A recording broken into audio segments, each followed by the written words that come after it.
Yeah, it's always, I mean, one of the best days of the year for sure. It's, it's obviously a great day for every team, every city baseball back, and super excited here in San Diego. Great fan base, looking forward to it. Yeah, if we can talk about some of the final roster moves. Mike talked about all spring training, how it's going to be difficult. A lot of guys are really doing a great job battling for some of those final spots. Can you share with us a little bit what went into some of those final decisions? Yeah, I mean, I think it's good to have tough decisions, So I think part of it, each individual decision a little bit different, but I think it's a long season, so I think you get caught up in, one day. I think for us, we were looking, hey, let's keep depth. You're always looking at, players that bring different skill set and give Mike and the staff an opportunity to have a versatile roster. Right-left balance, ultimately, experience, some youth, some energy. So I think we tried to line it up that way. I think the good news, though, overall for us is we're going to have good options throughout. So, we're not going to be, married to one form of the roster. This is how we decide to break with it, and we'll get into the season. And if we need to make adjustments, we've got a lot of guys in the organization that showed in spring training that they can help us, and won't be afraid to make some moves if we need to. With some of those moves, you mentioned some of the variables that go into it. Was there a theme in general? Was the versatility maybe more important, or maybe a specific skill that a guy brought to a certain spot, and coming off the bench, or was it different for each decision? Yeah, I just think it was kind of how it all blended out together. I think that's how we always look at it from a 26 man roster, and you're constantly looking and having conversations with Shilty and the group about how would we use this player or that player, how does it fit together. It wasn't any one any one factor. Again, kind of like everybody looking at their roster status and where some guys are at, that factored in as well. Ultimately, that's how we landed on the crew that we got to today. How about the control that you have with some of the guys that were either DFA'd or sent down? Eguy, for example, being out of options. What's sort of the status with some of them, if you can update us? Yeah, I mean, Eggy's a big league player. He's got real talent and ability, and kind of seeing his progression over the years. We saw it last year. He can do damage. He can do a lot of things to help a team win a game. So he was a tough decision in terms of, a player that's a younger player with a real skill set, play all over the field. We've had some trade conversations with him. I think it's an opportunity for him to go elsewhere where he may get more of an opportunity to play. It's tough for a young guy breaking in on a talented, roster with some really established players and stars throughout the diamond. So, he was one of those tough calls again at the end.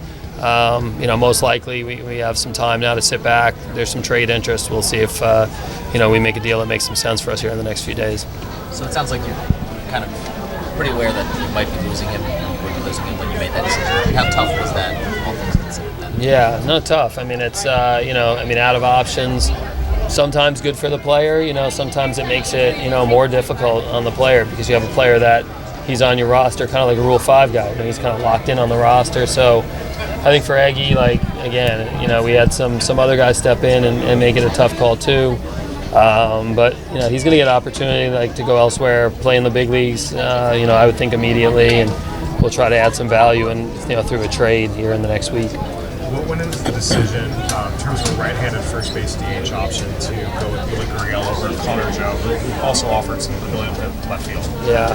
Again, conversation with Shilty, the staff. I mean, both guys, I think they both show that they're going to help teams and help our team here this year. Super close decision. Connor had as good a camp as you can ask him to have. He was shooting balls, low line drives to right field, good at bats, take a walk. He's versatile. That was one of the tough conversations. Connor's a total pro, and he's going to help our team this year. We just thought, hey, again, opening day we had a chance to kind of break with a little bit more depth, and that was as tough as any of the conversations that we had. But again, I think the message for our group and that we know is Connor's going to help our team probably sooner than later. But both guys have pretty tough, pretty good skill set that'll help us against left-hand pitching. And ultimately went with Gurriel over Connor. Darvish played catch yesterday. I don't know if you do have a specific timeline on maybe when he might address. Yeah. I think, Scott Hacker does a good job bringing our guys back. So, him and Darvish putting a plan together. It's still going to be day-to-day, kind of seeing how he feels. He'll start to stretch out, yesterday, getting back on the field. He wanted to wait till he got back to Petco. Give it a few days and then come back and test it yesterday. Yesterday's news was positive. He felt really good coming out of it, which is the first step. Now they'll start to progress, longer catch play. But in terms of knowing, hey, he'll be back on the mound on this day or that day, we're not at that stage yet. What do you make of the state of entire rotation now? Obviously, the last two spots going to Marty Vasquez. What do you make of it? Yeah, again, I mean, I think having Cease King and Pivetta in the rotation, three guys that we're going to lean on. That obviously with Cease and King, two guys that were in the Cy Young conversation last year, and it's kind of state of baseball. Like all teams, no matter how much starting pitching you have, you look throughout the league. We start with 5 or 6 guys starting on the IL for us. Unfortunately, it's kind of almost expected now that your depth is going to get tested early. But it's we saw it last year with Vasquez and Waldron stepping in, and those guys played a real role in us getting to the playoffs. We're going to need others step up. Kyle Hart gets the first crack. We'll have some guys at AAA like Kolick and others that you mentioned. Gillespie that pitched well in spring training. But you're gonna need a lot of starting pitching options. We've got a lot of faith in Hart and Randy to get us started, and that's ultimately kind of expected, honestly, today in the state of baseball from a pitching standpoint. AJ, can you go a little bit more into the decision to add Hart and Randy and having Steven go down to AAA? I think with Hart, it's again like left-handed is gives us a different look. I think what we saw in spring training is that he has weapons that can play. With the sweeper cutter mix, the sneaky fastball at 90-92. Got swing and miss and was able to get some what we think have some hitters look uncomfortable at times. I think now it's going to be consistently going out every 5 days. He's also a guy that got that went out and took on workload last year in Korea. So I think a little bit with some of the guys looking at last year, some guys not ending on the active roster. Knowing it's going to be 162 games, we can kind of shape AAA a little bit more in terms of their workload. And with Randy, the last couple of outings, one on a backfield, one in Chicago. I think his last outing he threw 44 pitches, 39 strikes. And just faith, it's not just what you see in 3 weeks in spring training. I think, obviously guys have track record for a reason. Randy helped us last year. I think end of the day, myself, Schulte felt like he gets the first crack, and we'll see how it goes. Jay, how crucial is this window of opportunity that you guys have right now with both Cease and King and Arise final years of the contracts, with the age of some of the contracts you have with Machado and Bogarts? How important is this particular season? Every year is important, so it's, again, I think, we've been talking about since 2020. You're going to have different versions of teams. But I think the good part for us is we've got established players that that create a core, and then you're always looking to certain years you've got to add and subtract. It's kind of just the nature of pro sports today with free agency and trades. But when you look at a team that you start you go into opening days with Machado, Tatis, Merrill, Cronenworth, Bogarts. Some of the younger players that we saw in spring training that looked to have really bright futures. Every year really important, but I think what we by design it's put a core together, put a core group of players together, look to add to that core as well, which we're going to continue to do this season. And then you've got to always adjust and make changes, but it's never about one season. It hasn't been that way for us over the last 5 years. It's every single year for I think the goal from 20 to 2020 every year starting for this decade as we look up and have a playoff caliber team. Again, we take that serious. We put a lot of pressure on ourselves to go do that. But we understand like every year is a little bit different and go from there. AJ, New control person, of course, and John Seidler. Have you gotten the message from that ownership group though that this team can continue to add, or what's been the overall message? Yeah, I think with John, I personally, there's been. Myself has been, worked under different setups and different kind of leadership group at the very top over the 10, 11 years now that I've been here. With John, I think the one thing that's been consistent is people that want to win and understand it takes a commitment to win.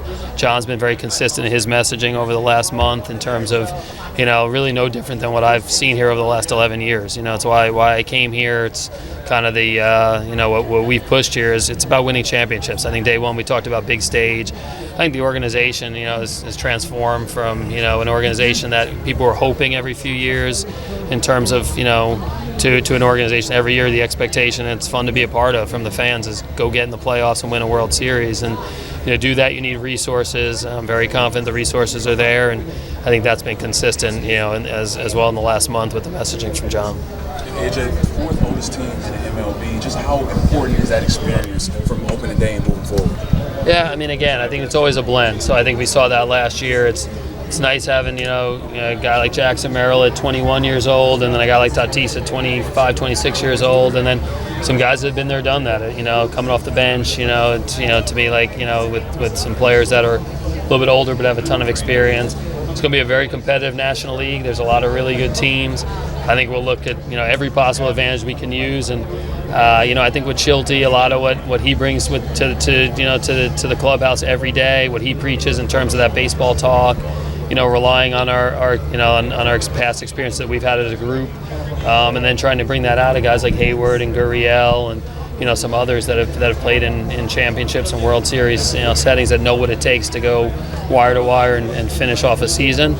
We're going to lean on all those guys, and that was part of the decision there at the end. You mentioned Eguy Rosario. There's some trade interest. What about Tyler Wade? What looks like the likely outcome with him? Yeah, Tyler's a guy that I think clears waivers. To me, he's a guy we want back in the organization. So he'll have a decision to make. It's again, you talk about super tough decisions. That was obviously one of them at the end. He was a real part of our team last year. He brings a ton of versatility. What he did on the bases, what he does in that locker room. So, again, I think from our standpoint, myself, our entire front office, our coaching staff, everybody's clear we want Tyler back. He's got a decision though. I mean, that's part of his status and what he can do, and we're going to continue to talk to him a lot here in the next few days. That let him know. Even though it wasn't opening day this year, which I know is disappointing, that he fits, and he's a guy that brought a lot of value to us last year. Hopefully we line up on him again here this year, and he comes back, has an opportunity. We see him back here at some point in Petco.